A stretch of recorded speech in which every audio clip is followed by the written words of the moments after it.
Congo to telema to lobela mboka Ole to suwa kabimisa na poasa. Ba député to votaki bazo salarien. To kende na funa bazo salarien. Congo to lega na mwamba bazo salarien. To kende lukunga bazo salarien. Na baboko kula bibembe bazo salarien. Tonga na changu bazo salarien.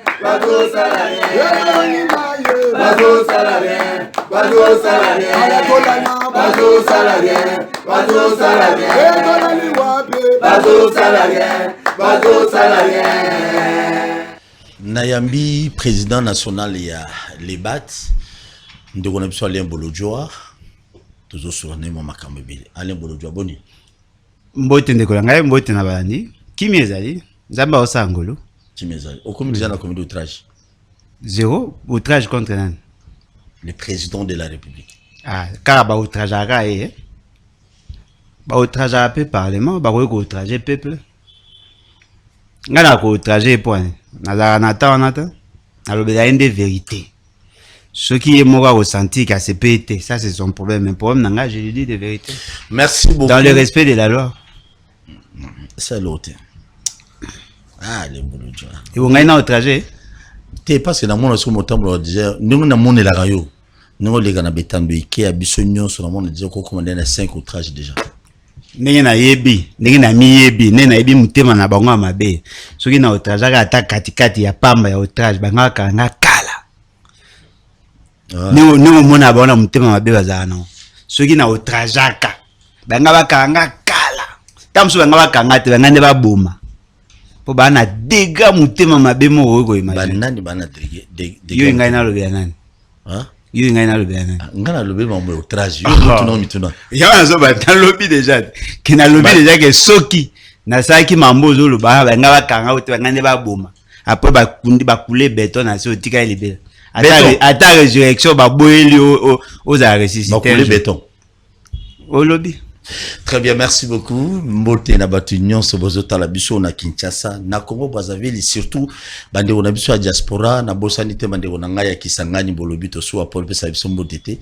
Au moins na pesi bino mbote lelo exceptionnellement. Pourquoi? Parce que vous allez parmi bato bolinga to soir to betera biloko ensemble na bino.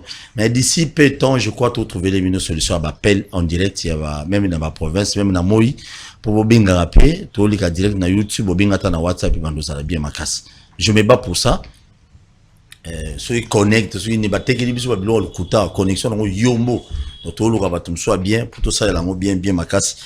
To observer bien dans un moment opportun. Toujours le bel makamuni, premier ministre Yabawario Sama Lukonde, je te salue, félicitations. À Longoli TVA na Simana makamote libandaku, est-ce que c'est important pour na ba Congolais?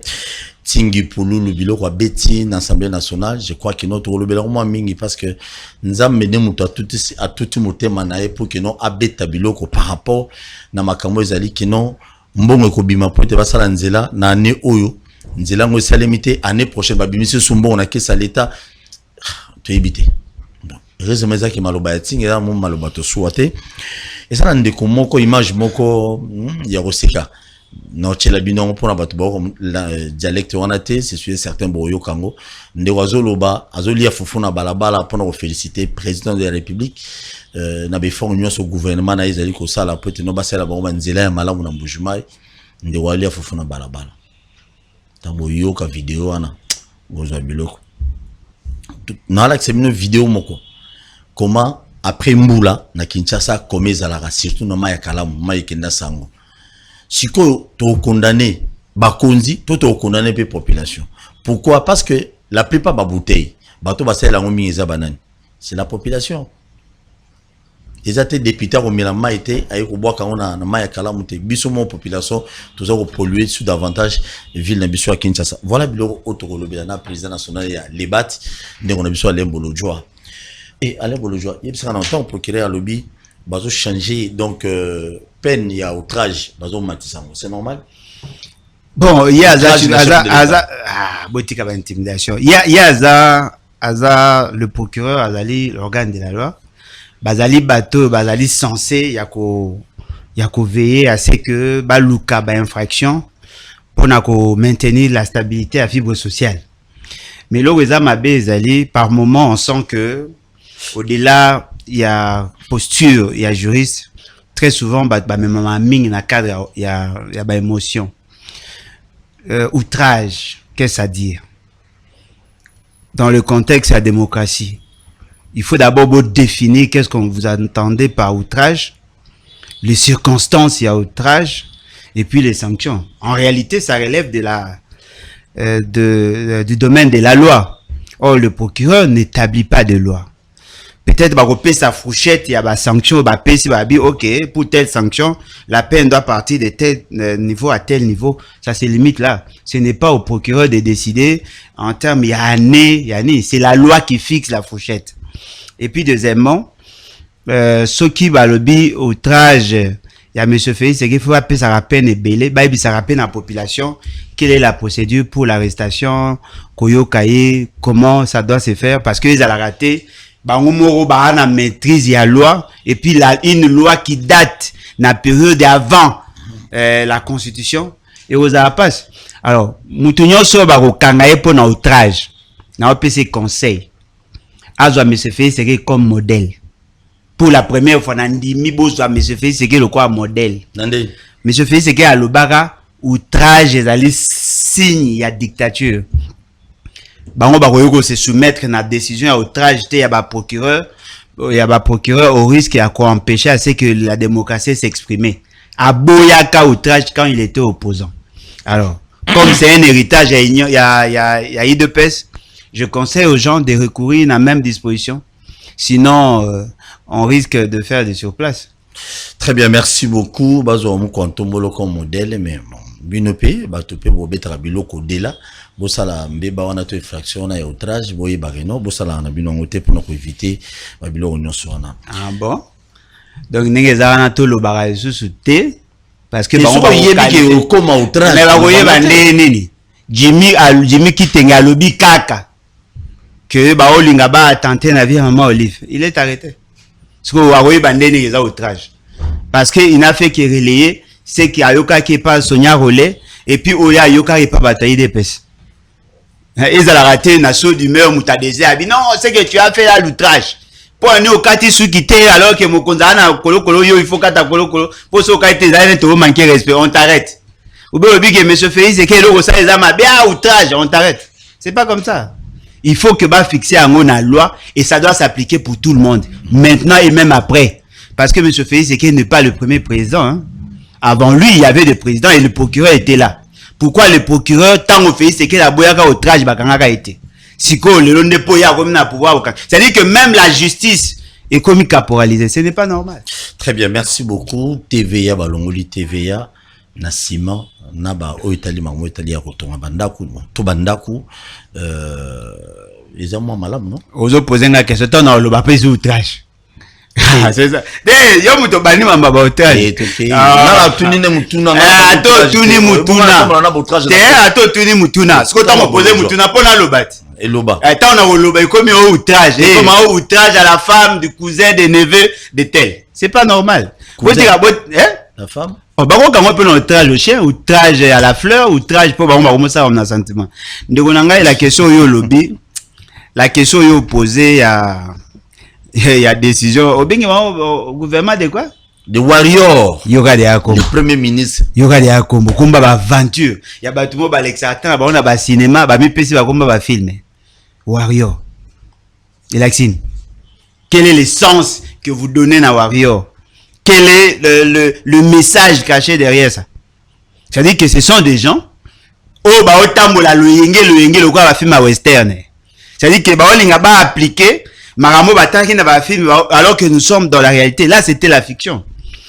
Ndeko nangai na landi communiqué au ba signé na mutango ingo lo ba kombo ana o kombo banga pona outrage ngata inkombote nazo lo bakaka balobi basali yango pona ko soulager tant soit peu la population.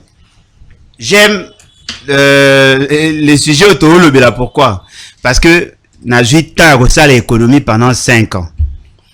Na côté na recherche approfondie pendant 2 ans. Et puis na eu moi chance à ça moi application pendant 4 ans.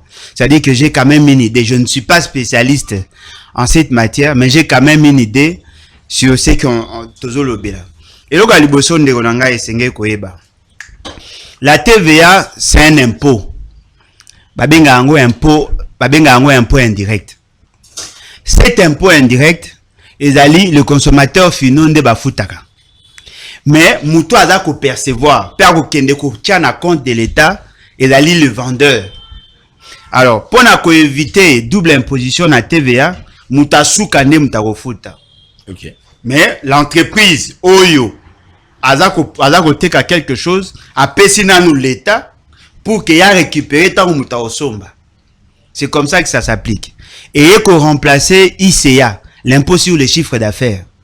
Cet impôt sur les chiffres d'affaires n'avait pas un taux standard. Et bandaki ko varier selon la nature ya ba produit. Okomona na place msusu ba rocha 6%, na place msusu 4, na place msusu 10, na place msusu 20. Mais la TVA, particularité nango et pas na biso, nous avons un taux standard. C'est-à-dire que TVA il faut tamara na taux moko ya 16%.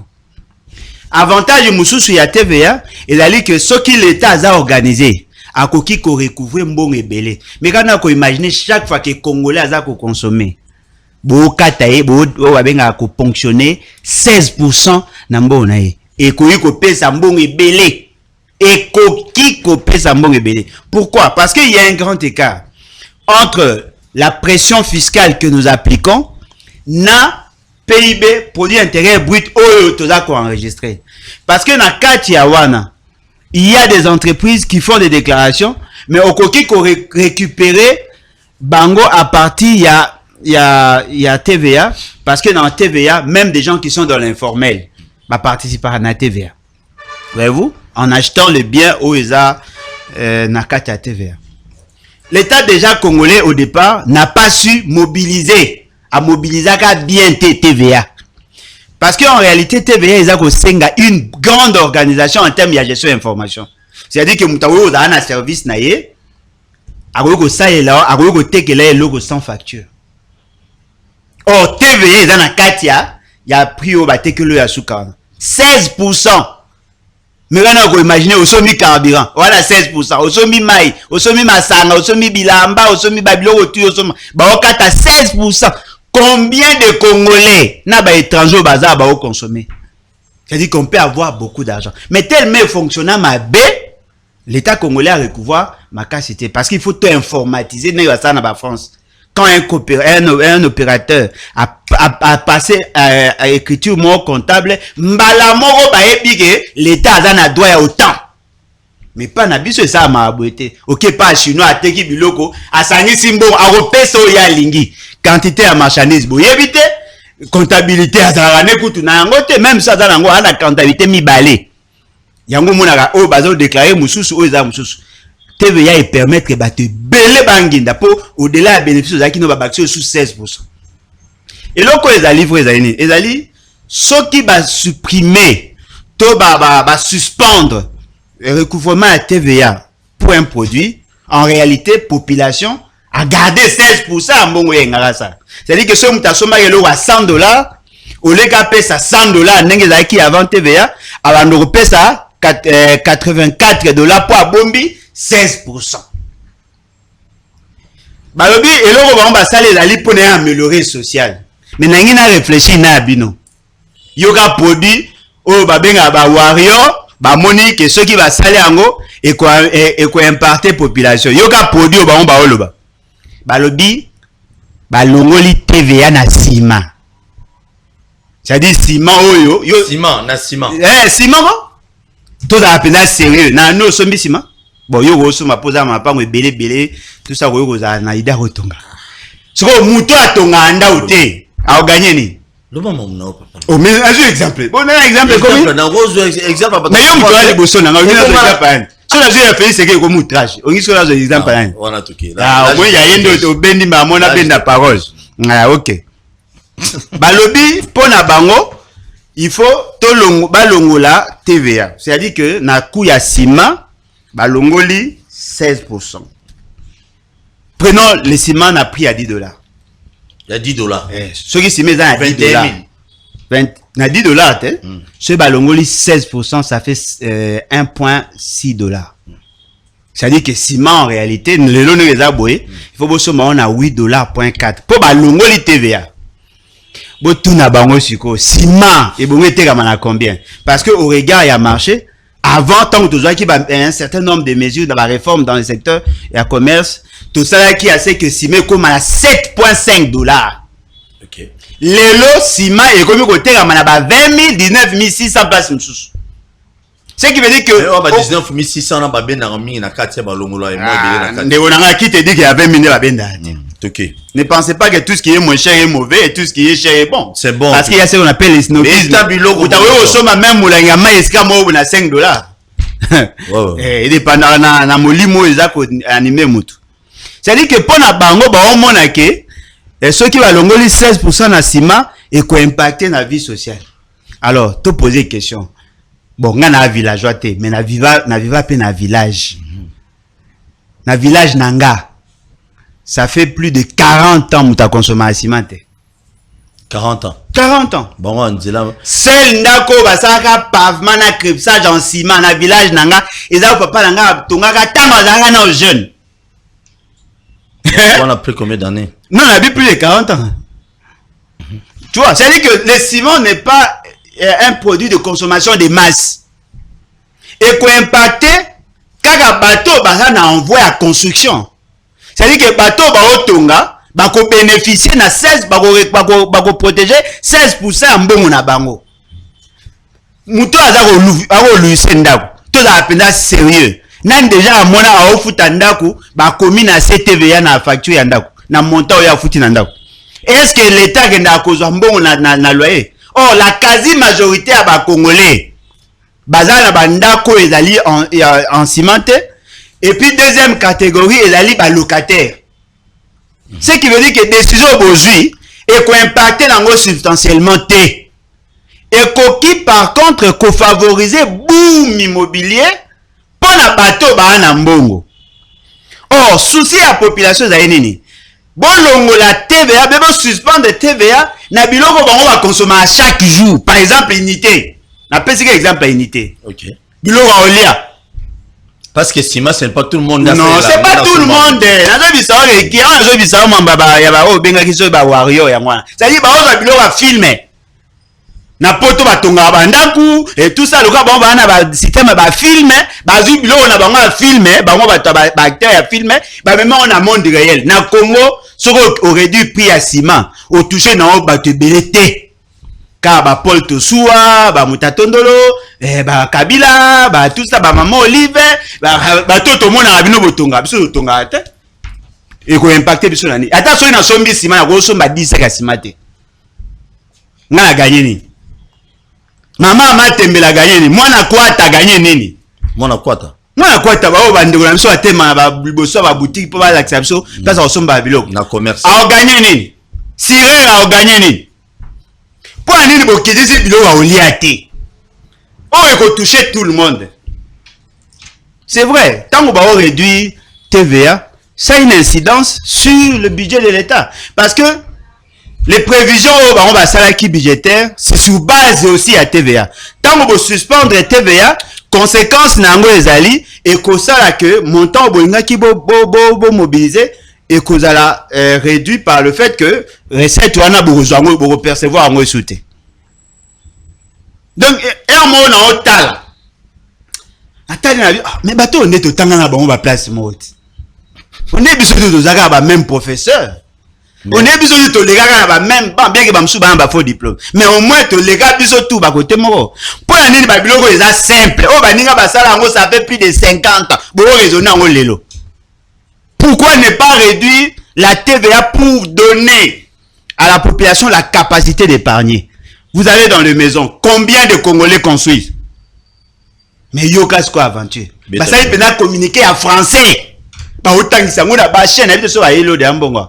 pour ba pesi na ba chaîne yo tout papa non na tout ni pour toi ba rappel monsieur pour opérer sur TVA on ne sait jamais ça dit que ba tout ba on qui ça ngabela pesa bino TVA oh bon ezani TVA za partout même na âge tout ça TVA écoute ça dit que na ba tout baza ko la qui ça âge TV kota non mais ba tout mususu na pona mambabale ah oui pour azwa contrat azana 36 ans alongoli 16 a comme na 20 mais au moins de longi kauka mais ana 20 c'est dire toza na posa ya koyebisa peuple kolongola TVA za mabete mais ce sont des stratégies mais il faut kolongola TVA pour qu'il y ait impact social les social ya ciment et là on va toucher mutu nyonso te so tali même en termes il y a consommation à ciment beaucoup remarqué les ciments se consomment plus dans les grandes agglomérations vous savez pourquoi?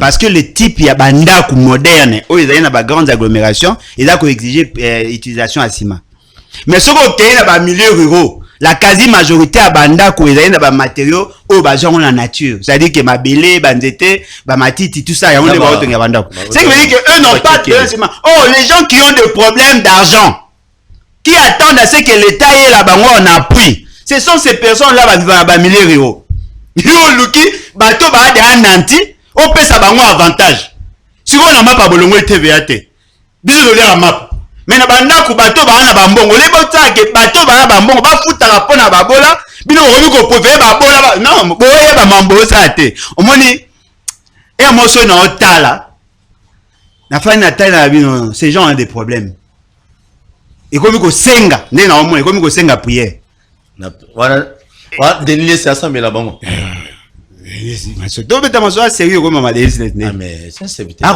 mais nani il est pas sérieux c'est vite de Dieu yo na ma ebisa après ça des actes d'engagement bon c'est éviter les Dieu ah pas éviter que ndama ponai il peut être serviteur il peut être recruté non qui l'a recruté yo ka dans nzamba ebisa ka c'est ah ebisa yo ah papa Denis laisse pétage nzasolo ana nzambe papa tu évolues banzabe bakesani pourtant ozolo ba commencer à prière si on a un monde bon mais pas pasteur bazali sinon obi mikolo mo délivrer ba tout fort net nani merci beaucoup merci beaucoup ah bon on a démon te abe yo ba ko mo délivrer on délivrer mon na démon te bato ba demander te to beta masolo na masolo pays omoni eloko eza vrai non la question mot de Denis ah yo e ba ine wo pese mbo oui c'est normal ye mo azo mete atambote so pese mutatondo nga kena nga mutatondo ne yo ingolo na banane yo ngina le banane bana émission bien mo bien ça te yo mtobe ça pour la début émission là on va c'était c'est à dire que l'état biloko il faut bailler baka le mobile malam chez les Italiens il faut bailler baka que la pratique il y a suspension on a balongolité ba supprimer té ba suspendre c'est à dire que les alliés sont obligatoires té muta pesa impôt et puis toujours le ba TVA c'est un impôt parce que nazo yoka mingi ba confusion na ba mito ba TVA c'est un impôt cet impôt là avec un impôt indirect pour muto yo ala ko fout impôt yete mutake ko déposer na caisse à l'état omoni et là une caractéristique il y a taxe mais c'est un impôt faut pas la confusion pour nazo yoka bango mingi na batachi les jelo wana ba o créer ba confusion ebele batachi les jelo bon no tangi comme azana warrior nani Samuel Konde bon azana mutachi les jelo azam to Moïse Katumbi nani warrior ozashi tu évolues donc ko za pe mutabate bele ba tout ça tango tanga ba tumsusa ekomi o tout ça donc eloko ezali vrai biso tant tozwa bokonzi biso tant tozwa bokonzi na 2005 to ça là effort d'abord TVA wana et fonctionner normalement c'est à dire qu'il faut tout ça là vraiment effort to relier tous les opérateurs au bazali dans les secteurs baza relier na système informatique il faut retia il faut tout ça na base de données oyo eza ko permettre biso to yeba à temps réel toute la quantité et toutes les qualités il y a ba produit nyonso ekote pa na biso parce que so botali l'acte créant TVA pa na biso ezalaki na idée ya ko contrôler pe ba importation na ba exportation pona ko ça c'est que mbongo wana e permettra biso to soutenir notre productivité en interne et puis to réduire substantiellement l'importation. Mais là c'est l'autre. Ok, on sommet là on a supermarché na boutique na période mo ba bino olingi to chelo TVA avec facture beto longolo TVA sans facture. Ba poser la question désordre des âmes. Cop. Et puis deuxièmement, comment saurons-nous que ba longoli TVA toye bandeni? Oh simana ba amote banda. Toye bandeni. Parce que la structure de prix à ciment ka bangonde ba soi-disant ba warrior ba epi. Il faut qu'on nous dise pourquoi le lot toye so ciment à 20 000. Pourquoi? Non, moi il faut tout ce monde combien? Oh, mais là ici à 7.5. Tant que banda qui va réformer na makamwa to insista que ma 7.5. L'État congolais a supprimé Babylone rebelle pour que ciment quitte. Il vous souvenez de Chomba ciment à $24, $25. Oui, même na 30-40 $. Basali réforme, basali libéralisation il y a marché, bato bakomi ko somba ciment libanda, ba yenango, ba permettre à ce que d'autres entreprises to sa publicité na bango wate et c'est créé pour renforcer l'offre ya ciment sur le marché. C'est ce qui a fait que banda ko belo moni na ba quartier nini na sima paye du peuple là. Ka paye du peuple ba gombi banda ko belé tongama parce qu'il y avait la réfraction. Aujourd'hui, to combien a $10 poani. Quels sont les composants qui a structure de prix? Qu'est-ce qui justifie la hausse des prix? Tu le goûtes ba soi-disant ba warrior na ba lo ba ngota. Merci, bah, soi-disant, soi-disant. Merci, je salue tout le monde. Bon, la mission, les gars, de lundi à dimanche, à 10h juste, puis à 16h juste, téléphone nouvelle. Malheureusement, Lélo, ils allaient mission enregistrée. Malheureusement, je dis bien, téléphone de cause à la télé, de qu'on a biso, mais, on le met dans ma TVA, yo, au lia, mais bah, tchel, les quand même, on dit TVA, et pas bon, ça. Té, Ezara. Et pas bah, tchel. Si, dans un monde, Eza service. Donc, l'État congolais a besoin de l'argent quand on a qui ça l'État. Dans des pays organisés. Dans Congo des athées. Mais imagine ce que fout ça 16% il y a TV pas bachel politicien. Ah oui, bah bachel là-bas sur le hôtel. Oh bon, il y a pas si la politicienne bazate. Toi bachel pour yo nika la basi discrimination la basi non et kasi ya mi bali pe bazali mutu nga na tu bachel le consommateur na lo bachel TV rolonga na lo bakasité tire na lo bachel na lo expliquer au na lo expliquer au pour expliquer ba tout temps ba retourner na simate le consommateur final ne ba futa à TVA chez les entreprises si go yo no consommer service na yo no mto futa. Mais là, on écoute à l'État. Écoute à la caisse à l'État. C'est quoi, yo, n'gaini. Tu es là pour ta TVA, tu es là pour ta TVA, qui consomme. Ah, moi. Merci beaucoup. Merci beaucoup. C'est ma femme, mon épouse. Très bien, merci. Non, ça a publicité. Ah, non. T'es pas bandé, on a besoin de bassi, basta, un peu moussana. Et c'est chez les agars, moi aussi. Bah, tu as mis balle, peu basé.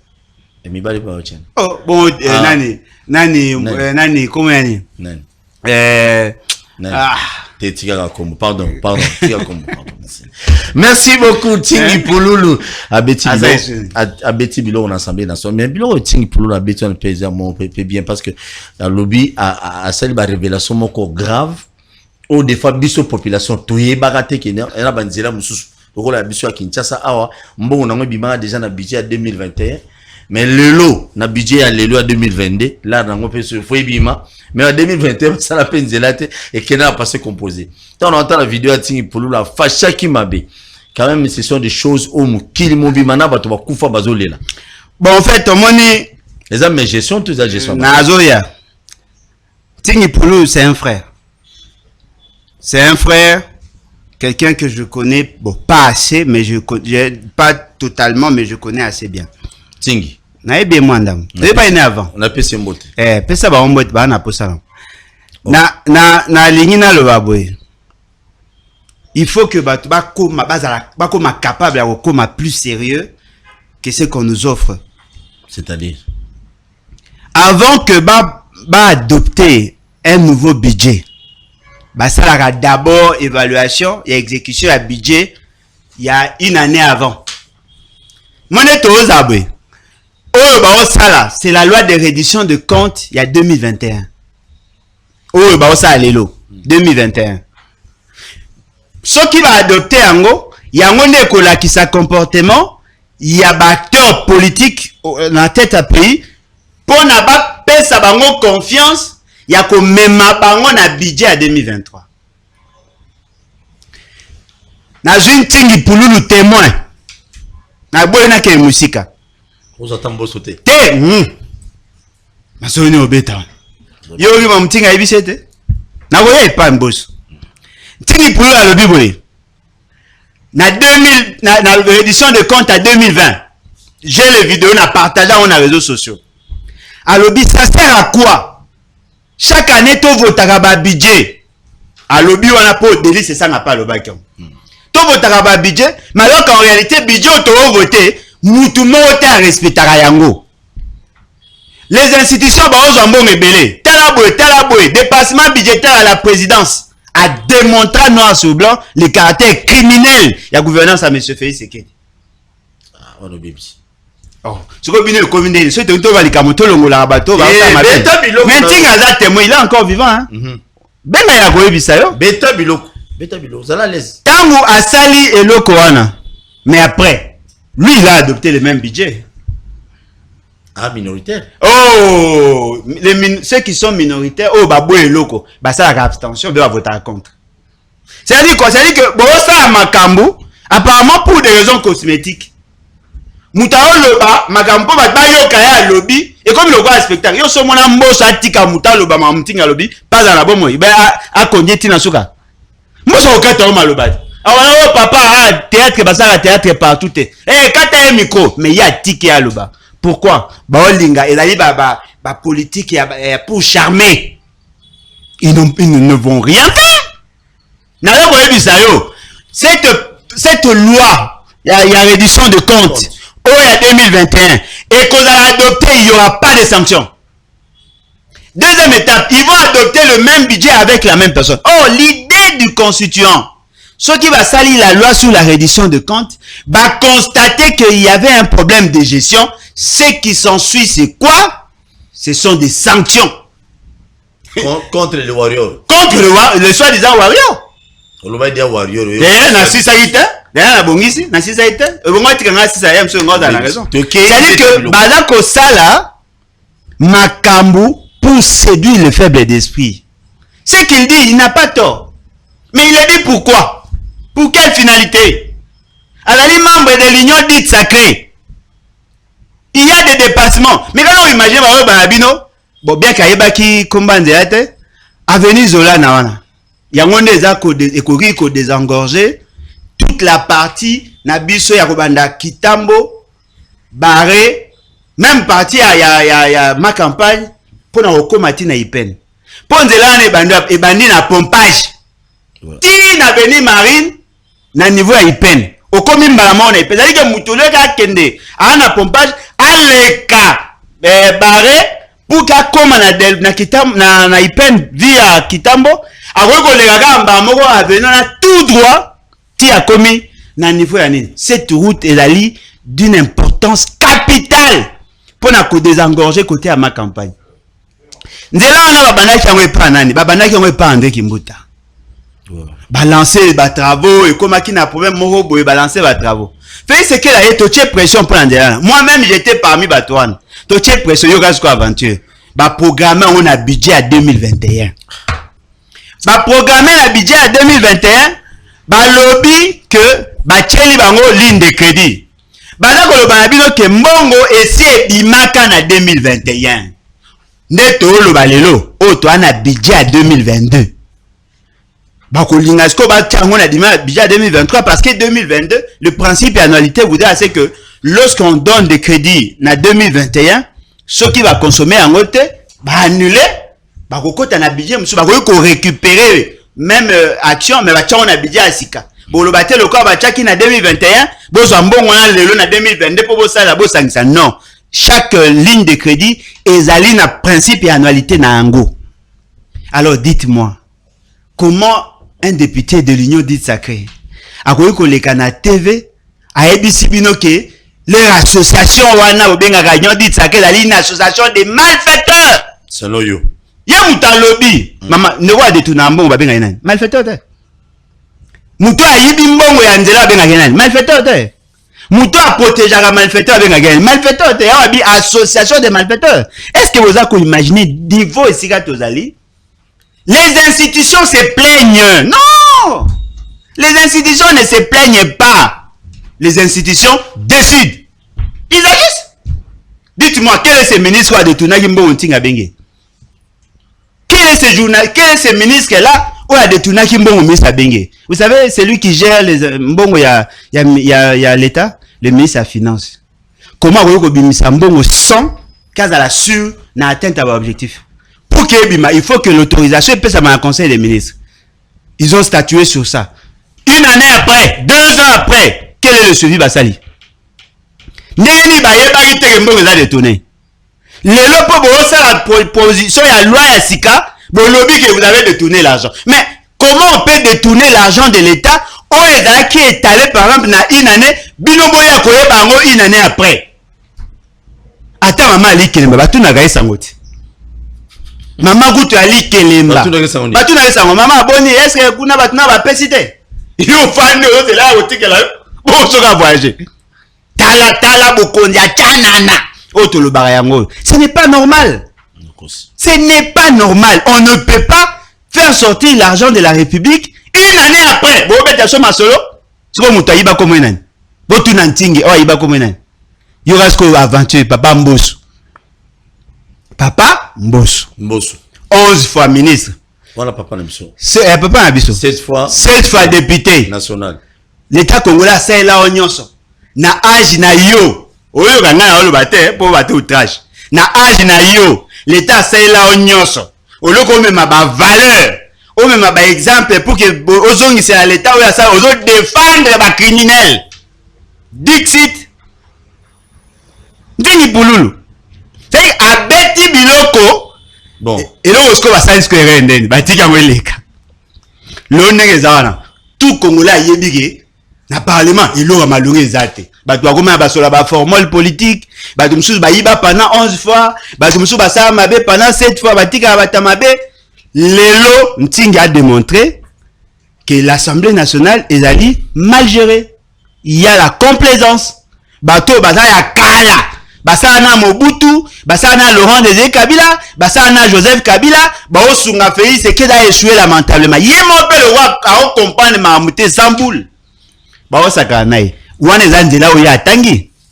savez combien de routes ils ont qui financement?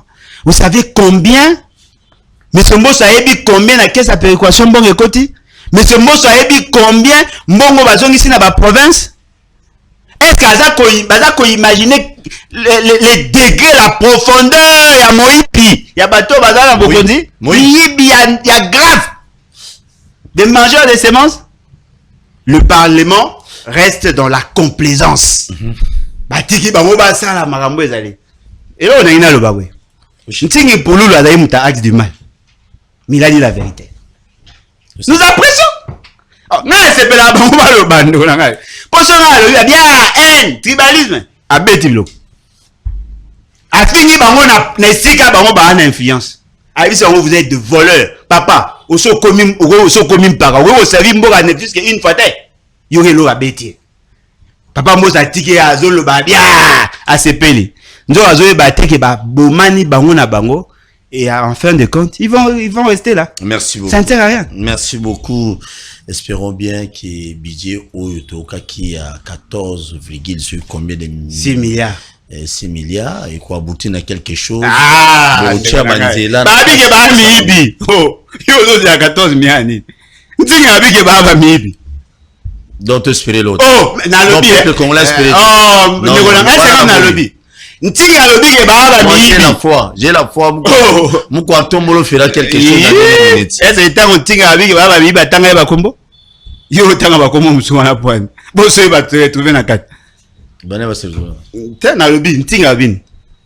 Oh yo tuna mutuna mona tuna. Te Ntinga babi ke ba mibi. Est-ce que tangi ba asai kombo banane siko ba mibi. Oh mais tuna Ntinga yo tuna ande.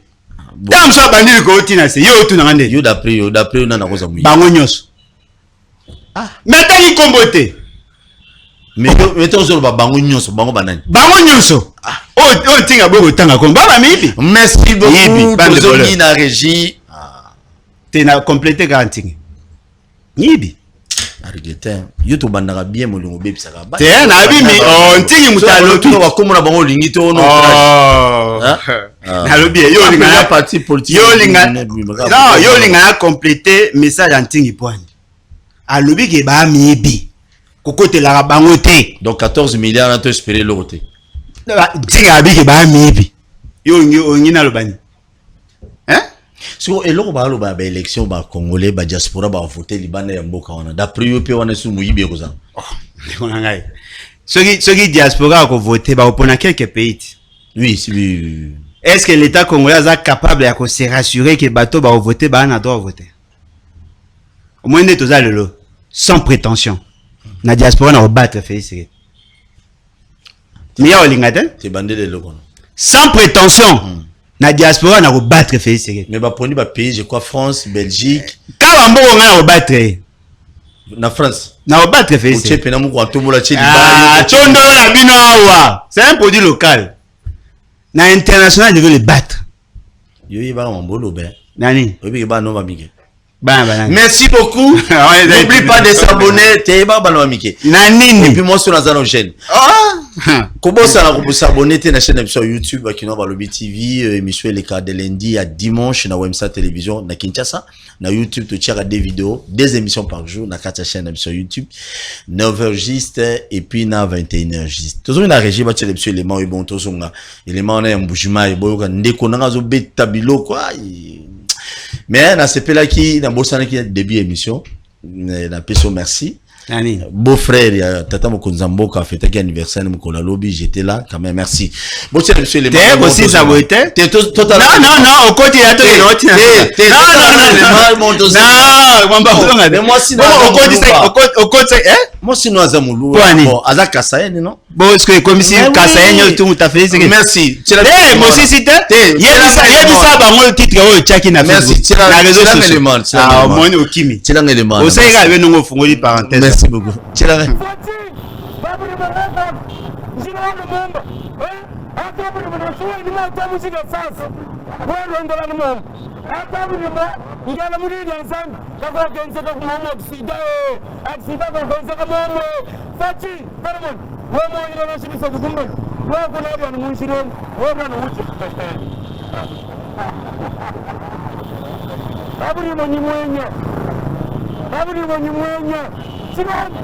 Uri chakutambira mudamu zantwa turi tukuita mushi wakudani milioni yositini ya musu yitatakana watu tukwatanu kaburimbo mumuzima kwabolanye mashini bali kukala gachaba tulele kije tulimona kaburimbo ka mashini ayela kaburimbo kingula katuburimbo tawondola mu mapapa tukawosi somela gishana mu kaburimbo fati bata hey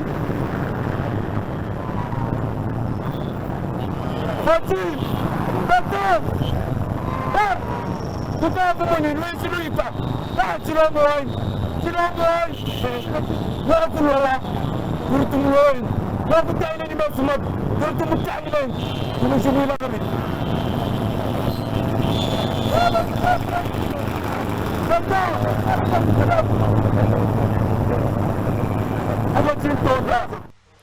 Merci beaucoup, Bolandi Elemona. Parmi Banzela, au gouvernement congolais, Bazali Kosala, ko réhabilité na Mbushimai, Ndeko wana pona na interpréter moi mukia chilo banga na yebi, Ndeko wana zo sepela makasi ya lobiete no atoza na nzala. Nanda kunayo ozana fufu apa mbogoya ana makadam bani ko lia pona elengi quand même ya makadam oyo wapi bon les noms que cité beaucoup Fachi. Do isingo makasi eto nsame na kati na ndenge nzele salami et pas babukilo ya ba ale bolojwa wazali maman na si j'étais sali maman on s'appelle quand même et enfin parce que Mbujimai ils allaient parmi ma province non depuis ba konzibaye ba négligent Mbujimai kabila négligent qui ont mais lelo quand même moni banzele zo sele na Mbujimai quand même ba na population Mbujimai bazo sepela na kamiba de ce que je sais ils ont déjà asphalté presque na banzele belé nous ceux qui ont bukana kuna quand même c'est quelque chose à encourager bolojo monsieur fait c'est que au moni le côté dangereux à pouvoir, non? Youpi. Lorsque les émotions, les sentiments et comme ça défectue le cerveau, vous pensez que c'est le quoi qu'on applaudit? Est-ce que vous money le nga money? Est-ce que vous money et le nga money? Un homme apparemment bien constitué a comme qu'on perd de la faculté na pour na passe pour na fanatisme. Mais quand on imagine mutawoti na fufune na ndawa le ko lela te. A comme ko lia ngona mabele a tchela mabele aza ko lia. Tanenga lati o mama mutu moko ya sukola rapé. Na ko tendre vers liboma. Est-ce que vous avez imaginé pas ce komi? Ne quoi comme qu'on perd de faculté. Il dépêche pas ce bon même battre. Il perd ses facultés. A sepela asimbi fufu elo ba kolela yango ezate loka bampuke monani te azu ya komolia yango na mabele bampuku boye ngali la ni po wazo bisoni soko za fufu na ozange loka kolela ya kolela baba yo mtolobi obi ke alobi boye oui l'interpréter mambuya ka yo mtolo nga ebia na okita ça dit que azu fufu na ndaku na ye azu fufu na ndaku yo biki mo azu fufu na ndaku na ye azu fufu na ndaku na ye akati akomolia na babala ça c'est de un. Deuxièmement, le degré à fanatisme béant. Ndeko na biso na mbujima mba so mona nzela ba asphalte. Mba liboso. Non, là selon lui parce qu'ils ont à côté sous macadam ezali. Heureusement na ya biso mba liboso. Ça dit que ya za kuna mbujima alaki na kati kota ba nanzi kuna bakabe akamonga na ndeka kati kuna. C'est abimi amoni macadam. Siko alota ndoto ya sana mbele.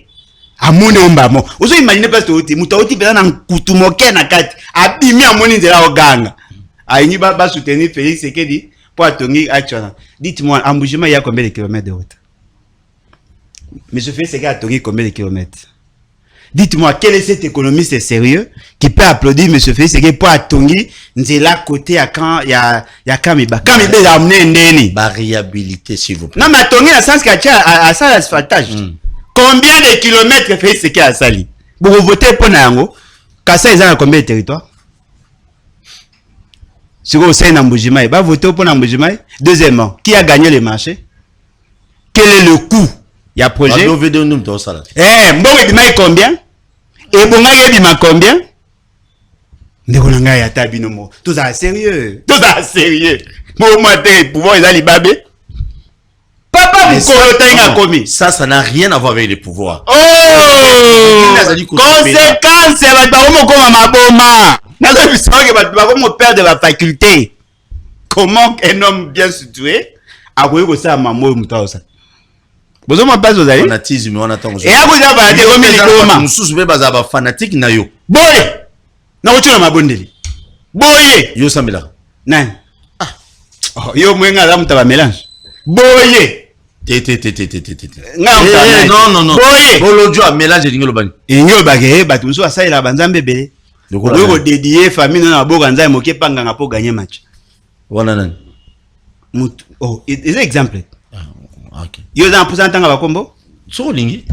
Ndeko na ngai tous les psychologues tant baza ko observer ndeko na biso c'est un cas pathologique. Eza osenga so yiba ko sunga to ça ta GoFundMe to sangisele mbongo to tinda dans l'hôpital. Ce n'est pas normal. Quel est ces parents qui peut accepter? Quel est cet enfant qui peut accepter Moutamaka? Est-ce que voilà la communication?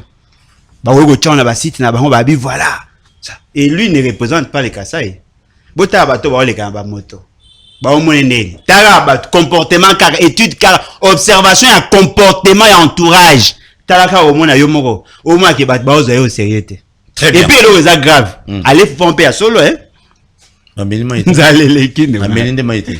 Nani? Ali ya solo mamelima. Ali penda solo pe fufu pe sili. Tamani? Pas mon logo mutaliboma. Mais logo les a livré.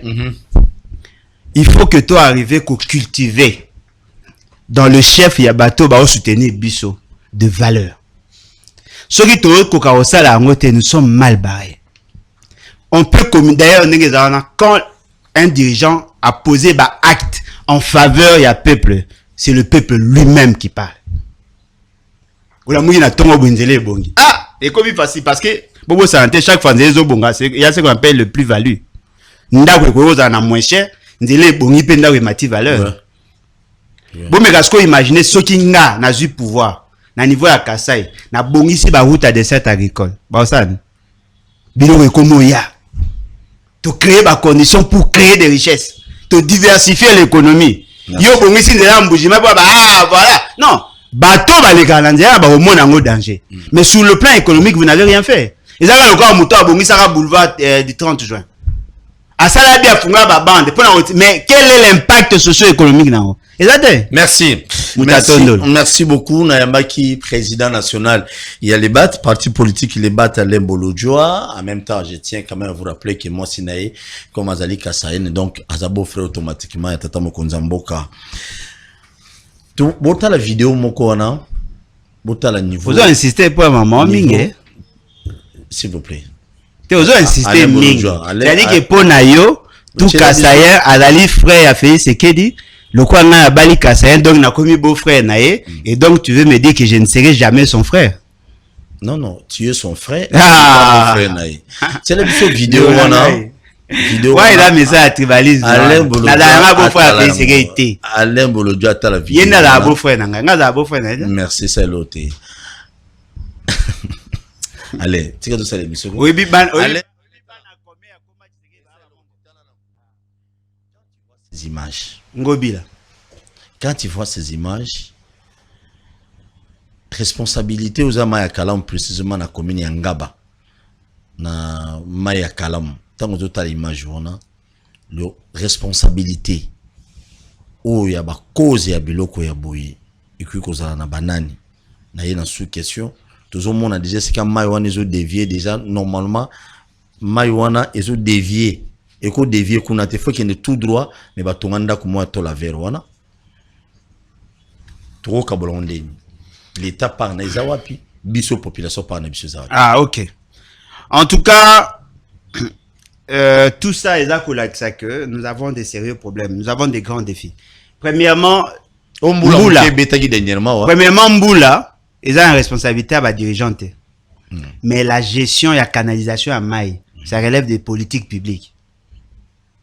Il faut to yeba ko urbaniser ba centre ne passe to tonga. Il faut tout ça en sorte que tout ça ba collecteur ou il peut permettre que ce ezalaka maï les cas facilement parce que maï ezali bénédiction mais il peut comme malédiction.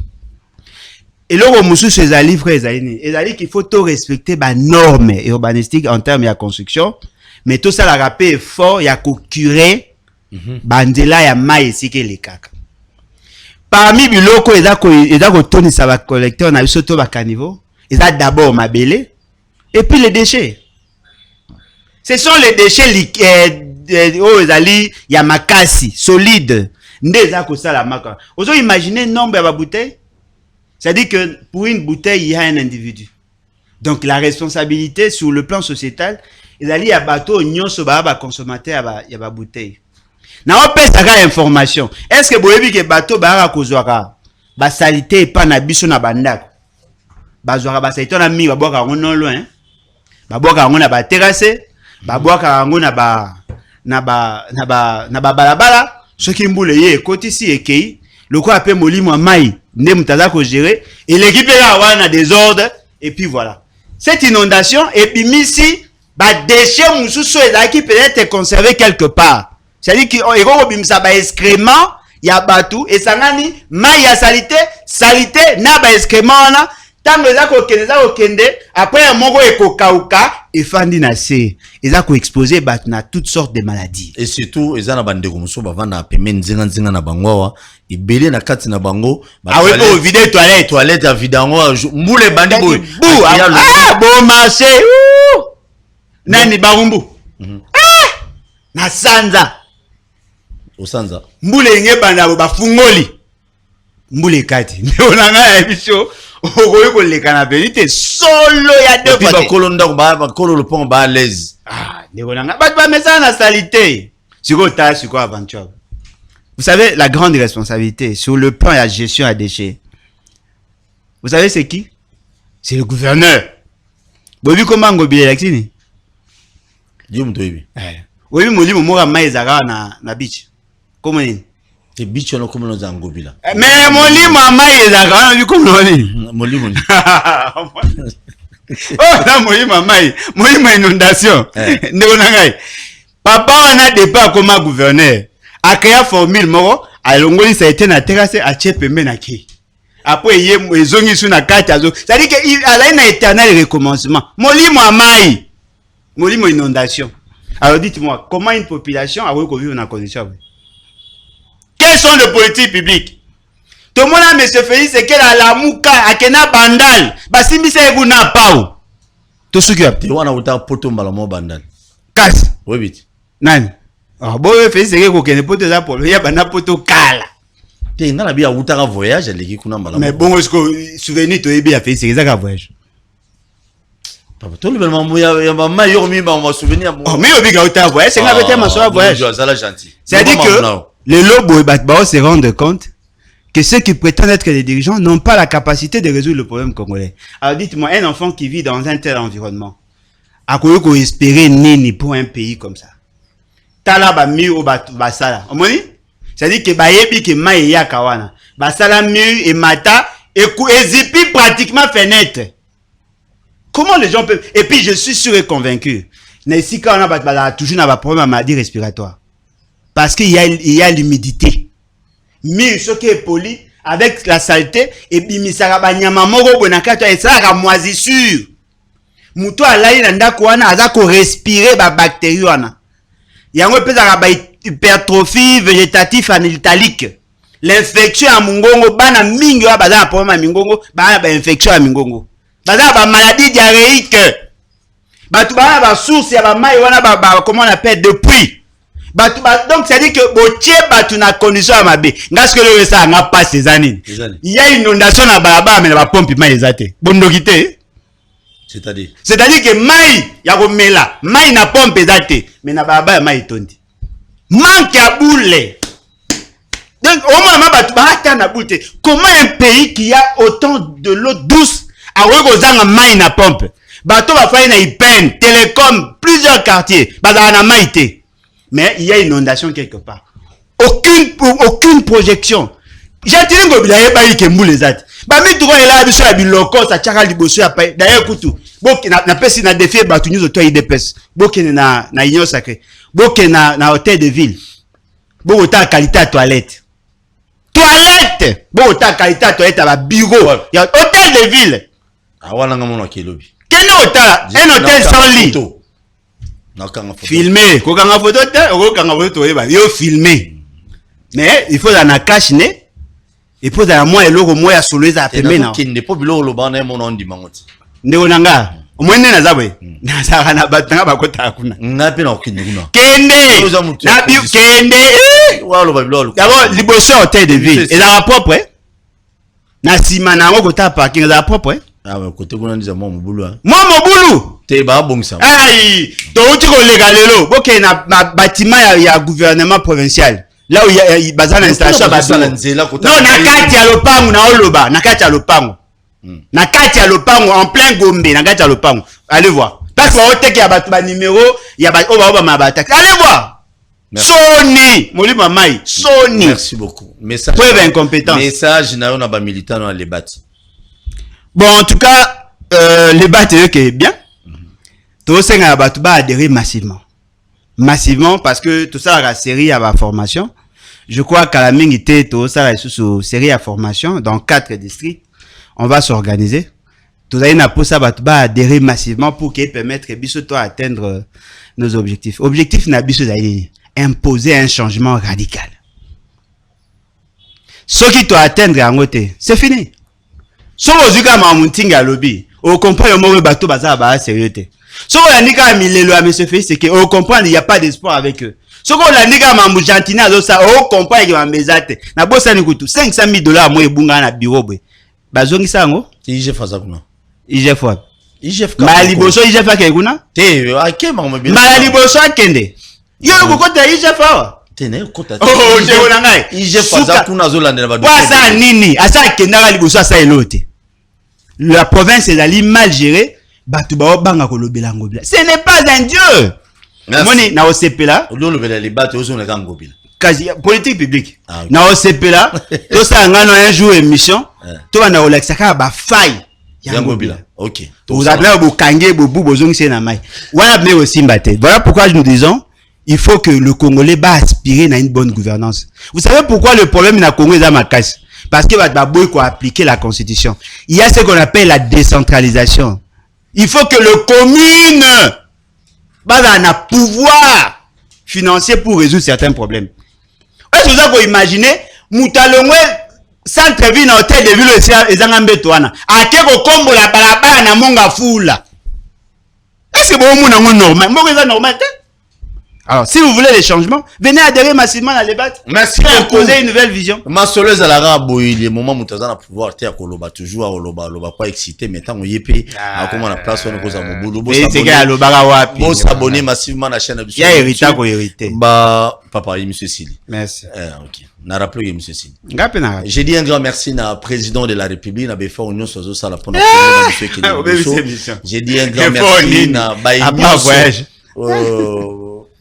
Papa. Fort nini. Merci.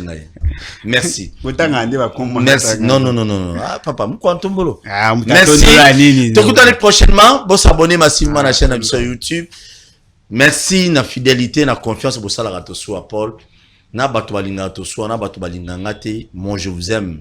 Les amis, pourquoi? Parce que je suis un chrétien, né de nouveau, rempli du Saint-Esprit. Bon, le jour, un jour, je vais prier pour lui, pour que N azalanango atikango na komona Yesu. Amour ya peuple gomi N. Merci beaucoup. Na Congo to telema to lobela mboka ye. Wele to suwa kabimisa na poasa.